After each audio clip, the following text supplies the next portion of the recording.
Michael, you've had time to prepare all week for this matchup against Orlando. What is going to be the game plan? Yeah, we're excited. Big game, chance to come out in front of our home fans and end the little two-game run of bad results. And so, as I said, it's been a good week of training, and you get to Friday, and everybody's just excited to be able to step on the field and see if we can put together a real good performance right from the start.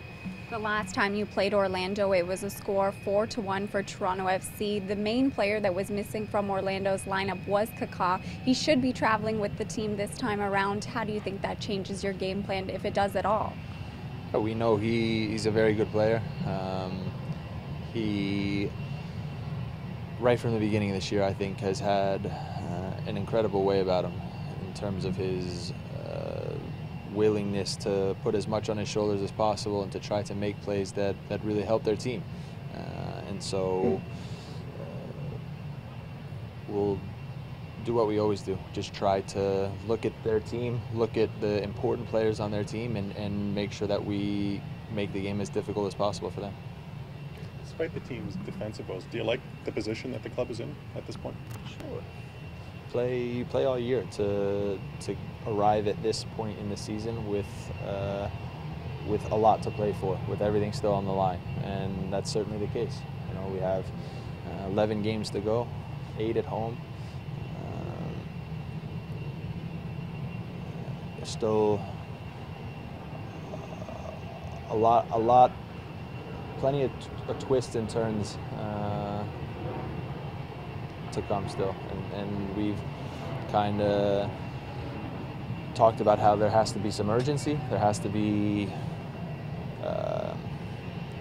the understanding that as the games get bigger and more important, that our performances get better. But like I said, it's 11 games is a long time. It's a third of a season, and so we still have to understand that there will be good moments, there'll be bad moments, but our ability to deal with it all as the season winds down will play a big part in where we finish. And like I said, you deal with so much in this league in terms of, especially for us this year, in terms of starting on the road for 7 games, and then obviously through the summer dealing with Gold Cup and missing guys through that. And now we feel like as the stretch run comes and the weather starts to change, that this is the exciting time of year. And we're committed to stepping on the field every weekend, ready to play well and ready to get points to put ourselves in a position so at the end of the season we're where we need to be. Greg said earlier this week that some of your best moments, we're talking about the club, not you specifically, has been in the diamond formation, but it's also been some of your worst moments in that formation. In light of sort of the defensive woes over the last 8 games, should we change it up a bit?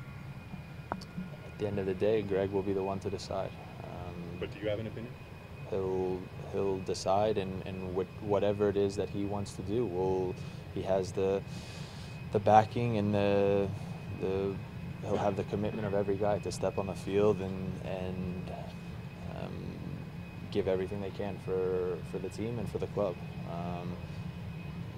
My opinion is simple, that we have to continue to be harder to play against. And that's not one guy, that's not a few guys, that's a commitment from 11 guys who step on the field plus 3 substitutes to close down, to make the game difficult, to run, to chase, to do it in a smart, collective way. And I think if we're able to do that, then the other things take care of themselves. Are you looking at this as a chance to put another Eastern Conference team, pretty far back behind you guys in the race to the playoffs? Is it, a 6-pointer, as they say? Yeah, I mean, you get to this time of year and you play against teams in your conference, and they're all 6-pointers. We play, as I said before, we have 11 games left, 8 at home, a lot of games against the Eastern Conference teams, a lot of games against teams right around us, and so every time we step on the field from here on in is it's a big game and they're valuable points, and so we certainly are looking at the table as is everybody this time of year, and we know that a win tomorrow would certainly put some distance between us and Orlando. But just even if you win tomorrow, it's not going to be the end of them, and it's not going to be things wrapped up for us. As I said earlier, 11 games in our case. I know they have a few less, but it's still a long time. It's still a lot to play for, and so I think for us it's a balance between, again, finding the urgency to step on the field and take every play and every minute as it comes and be ready to find ourselves ready in the big moments, but also know that it's not all going to be perfect from here on in, and there's still a lot left to deal with, and the teams that are able to understand that and kind of overcome all that are the ones that are there in the end. Is it hard to beat a team 3 times in one season, no matter where they are on the table? We don't think about it in that way. We take each game as it comes. Again, it's every game is different, which is a cliche, but in this league it's so true, because you play them early in the season, maybe at a moment where now early in the season for them where there's some enthusiasm in terms of what's going on in Orlando. We were coming off a few bad results. We played them a few weeks ago, played well, came away with a good win, and even in the span of 2 or 3 weeks, things change.